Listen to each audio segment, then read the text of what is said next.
Hello friend, स्वागत है आपका अपने चैनल आज क्लास में। आज की इस वीडियो में गणित के काफ़ी महत्वपूर्ण 5 सब्जेक्टिव प्रश्न हम आपको बताएंगे। ये जो 5 सब्जेक्टिव प्रश्न है ये आपके फाइनल बोर्ड परीक्षा के लिए काफ़ी महत्वपूर्ण हैं और ये 5 सब्जेक्टिव प्रश्न आपके फाइनल बोर्ड परीक्षा में आ सकता है। तो एक भी प्रश्न आप लोग स्किप मत कीजिएगा, वीडियो को प्लीज़ आप लोग शुरू से लेके अंत तक देखिएगा।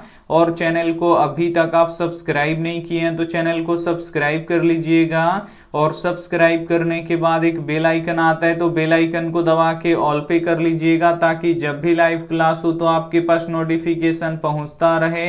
तो आइए शुरू करते हैं पहले नंबर प्रश्न से। तो पहला नंबर प्रश्न है कि यदि बहुपद x square minus x minus 2k plus 2 का एक शून्यक x बराबर -4 हो तो k का मान ज्ञात करें। काफी महत्वपूर्ण प्रश्न है ये आपके बोर्ड परीक्षा के लिए।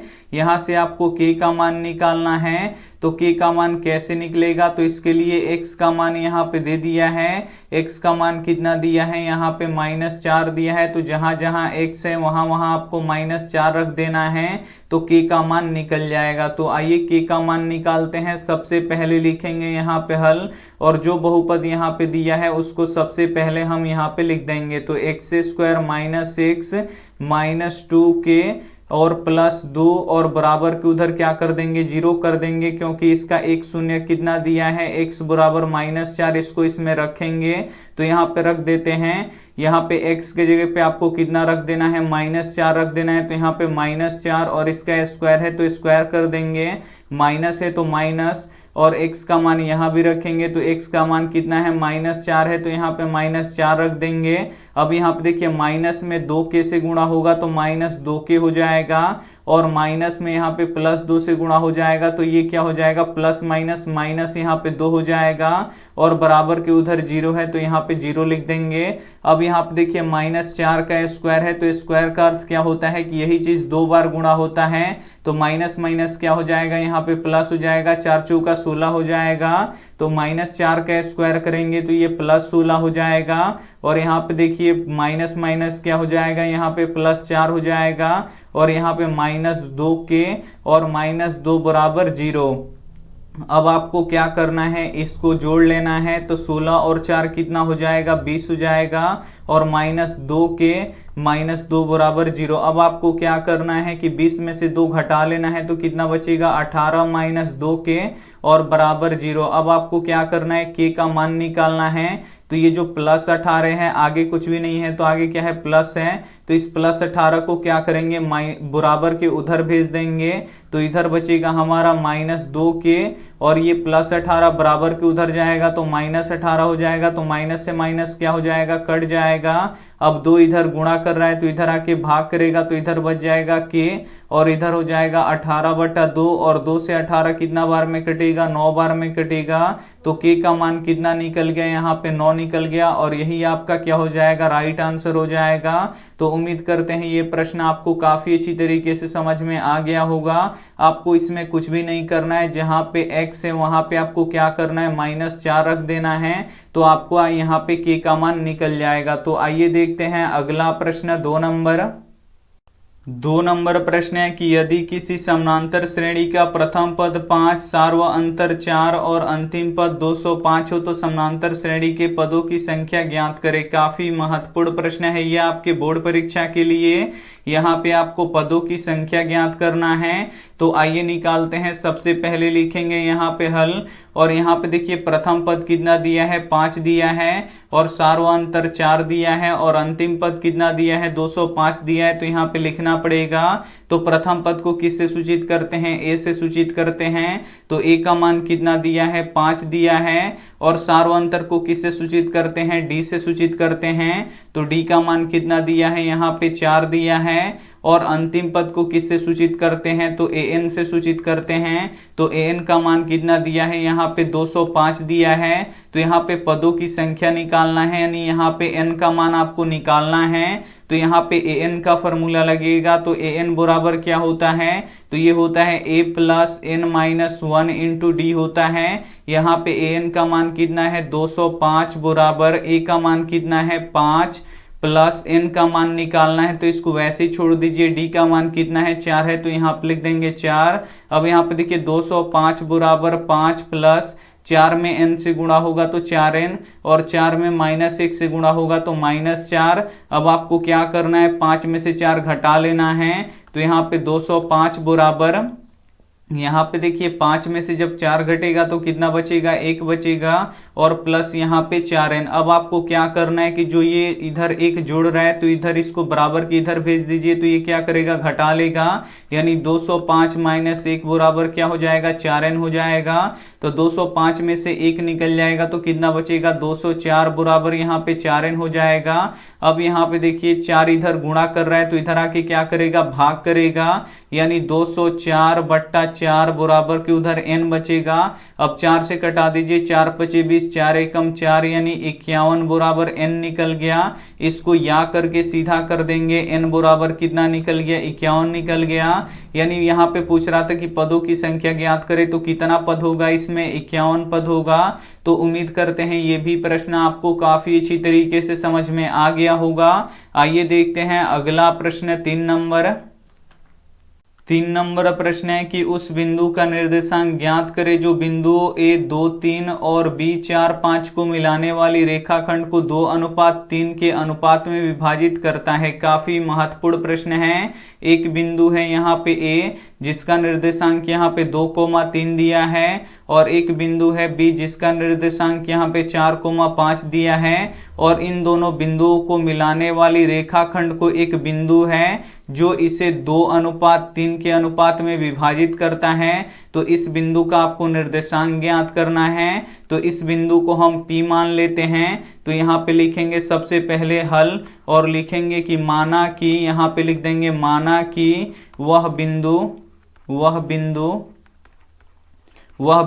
P है। यहाँ पे लिख देंगे माना कि वह बिंदु P है। अब यहाँ पे हमें निकालना है P का निर्देशांक, तो यहाँ पे लिख देंगे P का निर्देशांक, यहाँ पे हम लिख देंगे P का निर्देशांक, और P का निर्देशांक का फॉर्मूला यहाँ पे अब लिखना पड़ेगा। तो यहाँ पे विभाजन सूत्र लगेगा m1x2 प्लस m2x1 बट्टा m1 प्लस क्या हो जाएगा, यहाँ पे m2 हो जाएगा, कोमा m1, और यहाँ पे y2 प्लस m2, फिर यहाँ पे y1 बट्टा m1 प्लस क्या हो जाएगा, यहाँ पे m2 हो जाएगा। यहाँ पे देखिए m1 क्या है, जो पहला अनुपात है ये m1 का मान है, यानी m1 का मान यहाँ पे 2 है, और जो दूसरा अनुपात है ये m2 है, तो m2 का मान यहाँ पे 3 है। और ये पहला बिंदु है तो इसमें का जो पहला वाला होगा ये x1 होगा, और दूसरा वाला y1 होगा, और ये दूसरा वाला बिंदु है तो इसमें से जो पहला वाला होगा ये क्या हो जाएगा, x2 हो जाएगा, और दूसरा वाला y2 हो जाएगा।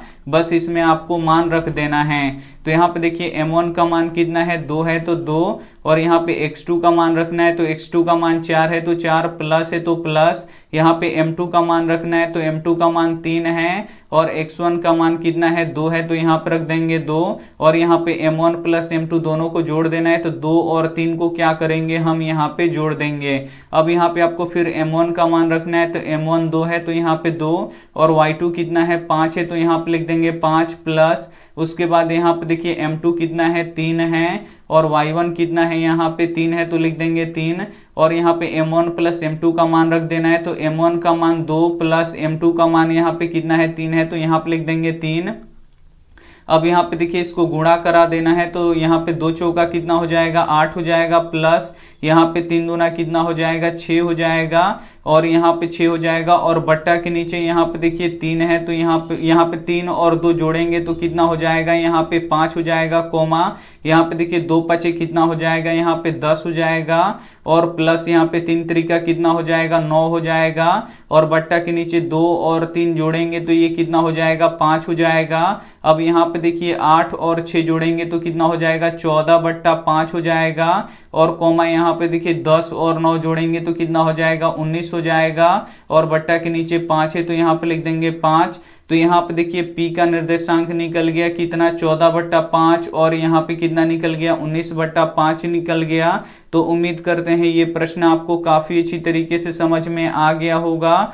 तो तो यहाँ पे आपको क्या करना था कि उस बिंदु का निर्देशांक ज्ञात करना था जो इस रेखाखंड को 2 अनुपात यहाँ पे 3 के अनुपात में विभाजित कर रहा है। तो बस यहाँ पे आपको विभाजन सूत्र पता होना चाहिए था। तो विभाजन सूत्र क्या होता है, m1x2 प्लस m2x1 बटा m1 plus m2, m1y2 plus m2y1 बटा m1 प्लस m2।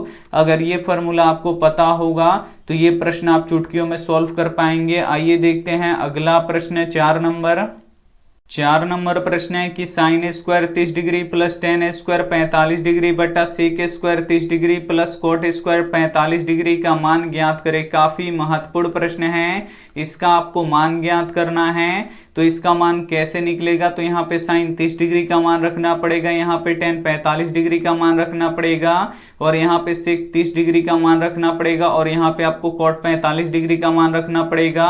तो आइए इसका मान रखते हैं। सबसे पहले लिखेंगे हल और जो प्रश्न यहाँ पे दिया है सबसे पहले हम यहाँ पे लिख देंगे। तो हम यहाँ पे पहले ही लिख चुके हैं, बस यहाँ पे आपको क्या करना है, मान रखना है। तो साइन 30 डिग्री का मान कितना होता है 1/2 और इसका स्क्वायर है तो हम भी यहाँ पे स्क्वायर कर देंगे, प्लस है तो प्लस।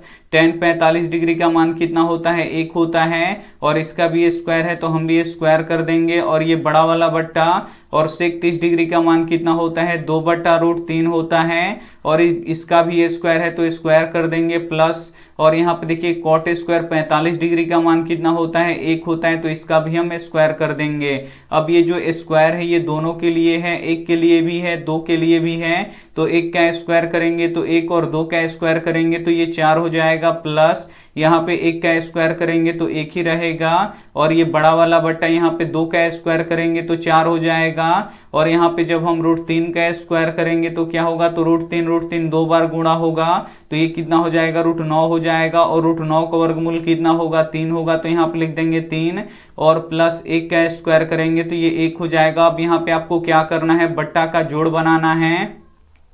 तो यहाँ पे देखिए 4 और 1 का लघुत्तम कितना होगा 4 होगा तो 4 से 4 एक बार में कट जाएगा तो यहाँ पे 1 बचेगा, प्लस यहाँ पे देखिए 1 से 4 4 बार में कटेगा तो यहाँ पे कितना हो जाएगा हमारा 4 हो जाएगा। जैसे भी आप बट्टा के जोड़ बनाते हैं ऊपर आपको बट्टा का जोड़ बनाना है और नीचे भी आपको यहाँ पे बट्टा का जोड़ बनाना है। तो 3 और 1 का लघुत्तम कितना होगा, यहाँ पे 3 होगा तो 3 से 3 एक बार में कटेगा तो यहाँ पे बचेगा 4, प्लस यहाँ पे 1 में 3 से भाग देंगे तो ये 3 बार में कटेगा तो 1 में 3 से गुणा होगा तो ये कितना हो जाएगा 3 हो जाएगा। अब क्या करना है, ऊपर वाला जोड़ना है तो 1 और 4 कितना हो जाएगा 5/4 और ये बड़ा वाला बट्टा और नीचे यहाँ पे देखिए 4 और 3 कितना हो जाएगा यहाँ पे 7 और बट्टा के नीचे यहाँ पे देखिए 3 है तो 3। अब ये बड़ा वाला बट्टा को जब हम गुणा में बदलेंगे तो यहाँ पे देखिए 5/4 गुणा तो ये नीचे वाला ऊपर चला जाएगा, ऊपर वाला नीचे आ जाएगा तो 3 बट्टा कितना हो जाएगा यहाँ पे 7 हो जाएगा। अब इसे गुणा कर लीजिए 5 3 15/7 चौक कितना हो जाएगा 28 हो जाएगा। तो इसका मान कितना निकल गया 15/28 निकल गया। तो उम्मीद करते हैं ये भी प्रश्न आपको काफी अच्छी तरीके से समझ में आ गया होगा। आइए देखते हैं अंतिम प्रश्न 5 नंबर प्रश्न है कि निम्नलिखित रैखिक समीकरण युग्म को हल करें। काफी महत्वपूर्ण प्रश्न है ये आपके बोर्ड परीक्षा के लिए। यहाँ पे 2 समीकरण दिया है, इसको हल करना है। तो आइए हल करते हैं। सबसे पहले लिखेंगे यहाँ पे हल और इसको हम समीकरण 1 मान लेंगे, x + y = 8, ये हमारा समीकरण 1 हो गया। और इसको हम समीकरण 2 मान लेंगे तो x - y = 6, इसको हम समीकरण 2 मान लेते हैं। अब हम यहाँ पे विलोपन विधि का प्रयोग करेंगे तो यहाँ पे y बराबर है और यहाँ पे प्लस है और यहाँ पे माइनस है। तो बस आपको क्या करना है कि समीकरण 1 को समीकरण 2 में आपको क्या कर लेना है, जोड़ लेना है। तो यहाँ पे लिख देते हैं समीकरण 1 प्लस समीकरण 2 से, यहाँ पे लिख देते हैं समीकरण 1 प्लस समीकरण 2 से, दोनों समीकरणों को जोड़ लेंगे। यहाँ पे देखिए x + y = 8, ये समीकरण 1 हो गया। फिर यहाँ पे x - y = 6 और ये समीकरण 2 हो गया। अब यहाँ पे आपको क्या करना है, यहाँ पे देखिए प्लस y और माइनस y ये क्या हो जाएगा, कट जाएगा। उसके बाद यहाँ पे देखिए x और x कितना हो जाएगा, यहाँ पे 2x हो जाएगा।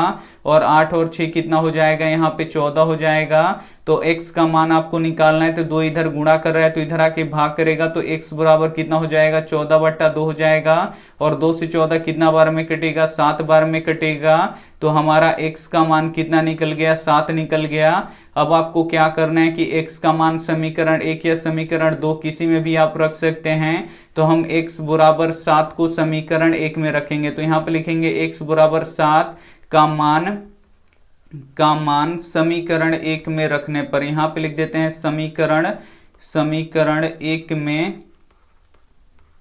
रखने पर, यहां पे हम लिख देते हैं x बराबर 7 का मान समीकरण 1 में रखने पर। तो समीकरण 1 क्या है, तो ये है x प्लस वाई बराबर 8। यहाँ पे x के जगह पे आपको 7 रख देना है, प्लस y बराबर इधर 8 है। अब आपको y का मान ज्ञात करना है, तो प्लस 7 इधर जोड़ रहा है तो बराबर के उधर जाके घटा देगा, तो y बराबर क्या हो जाएगा, 8 - 7 हो जाएगा। तो y बराबर कितना हो जाएगा, 8 में से 7 घटेगा तो कितना बचेगा, 1 बचेगा। और x का मान कितना निकला है, यहाँ पे 7 निकला है, और y का मान कितना निकला है, 1 निकला है। तो यही आपका क्या हो जाएगा, बिल्कुल ही सही आंसर हो जाएगा। तो उम्मीद करते हैं ये सभी प्रश्न आपको काफी अच्छी तरीके से समझ में आ गया होगा।